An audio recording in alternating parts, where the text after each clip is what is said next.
The man warns of hyperinflation, subsidy hits 400 naira. Diesel 625 naira.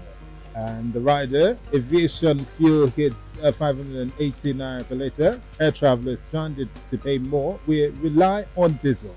Rising price means higher cost of production now.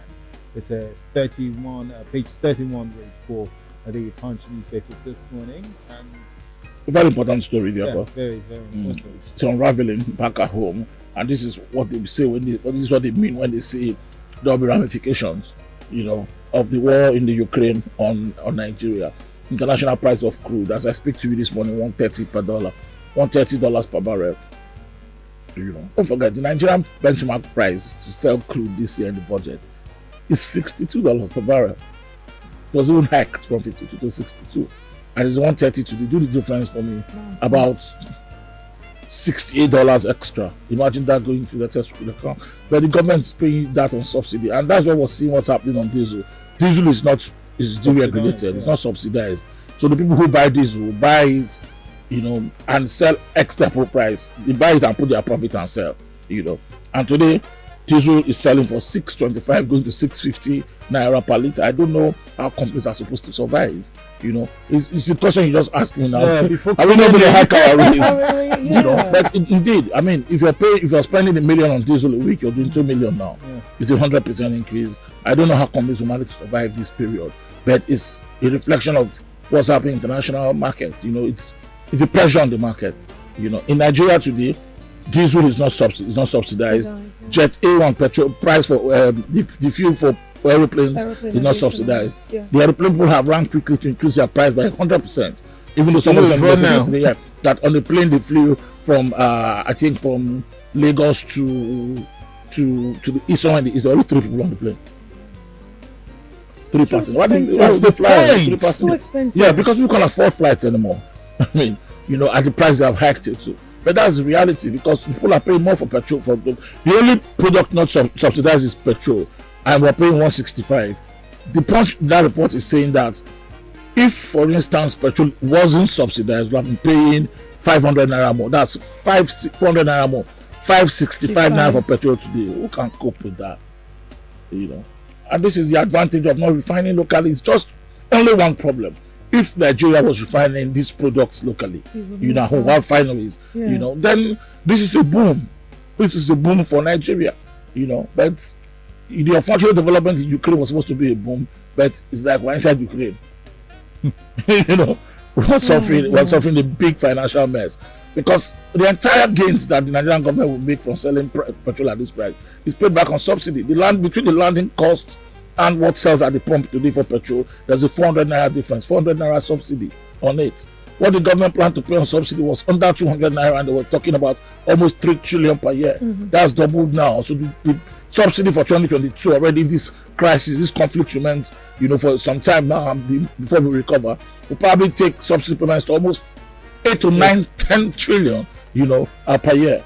No. That's the reality of what's happening. That's why our diesel has gone up, because the price of crude has gone up. That's gone up. Yeah. And it's going up.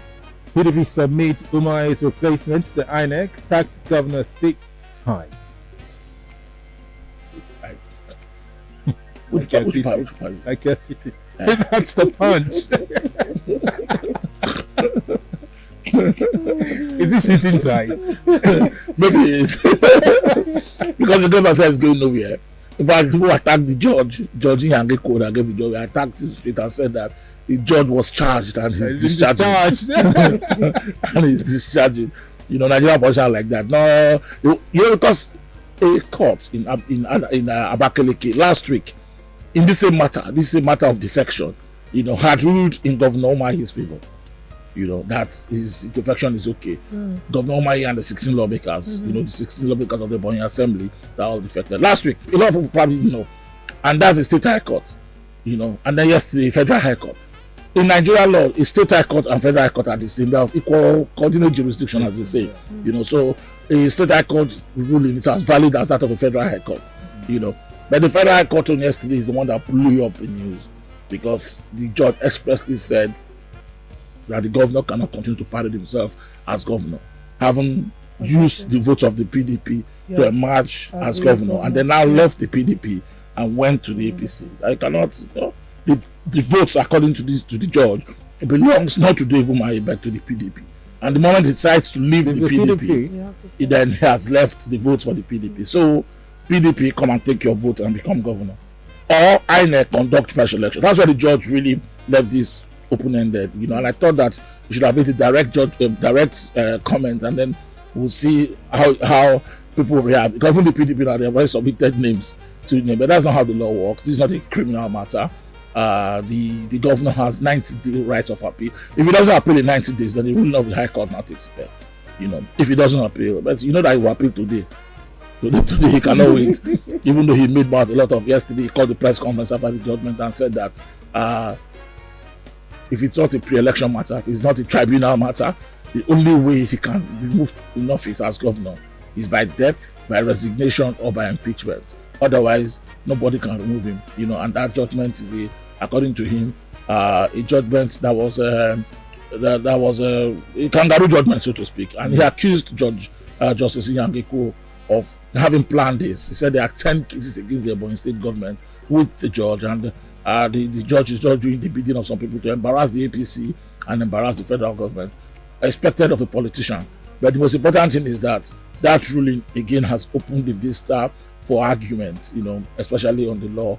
The arguments, there are people, some lawyers who have explained to me yesterday, I was talking about this, that in this matter there's precedent, that the Supreme Court has clearly stated that when it comes to the executive,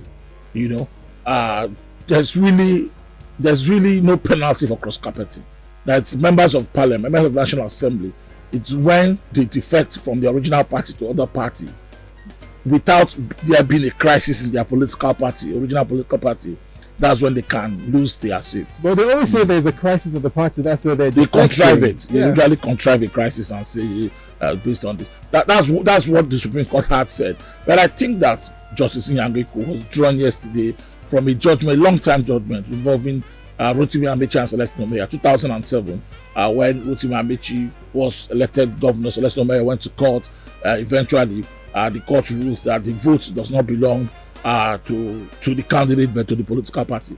That the political party sponsors the candidate, and people vote not for the candidate in some sense but for the party. And voters will tell you when they go to vote, they don't see party name, candidate name. They only see party logo. So it's party they vote for.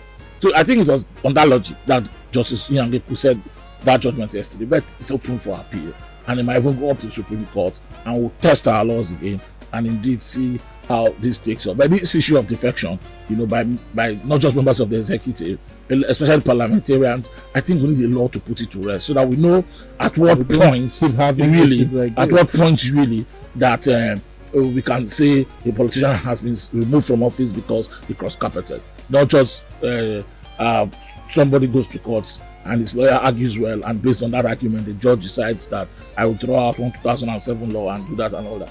So this one, two senior advocates on TV, they argue. I don't know why lawyers never ever take the same position on an issue. Every time there's an issue, especially of a matter like this, you always have the same constitution they are quoting, they'll be having different opinions. Two senior advocates, they have different opinions on this matter.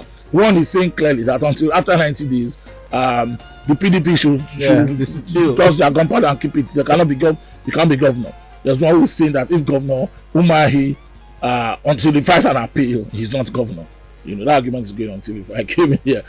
But for what is what, Governor Umahi will appeal this. I'm sure he will appeal from today, and he'll probably leave out his tenure because this matter will have to go straight up to the Supreme Court. And you know how the law works here, slowly. Of course, and the judgment will come after his tenure. After his finished. Let's go with some. Did you enjoy this video? Hit the subscribe button for more. Leave a comment and like. Thank you.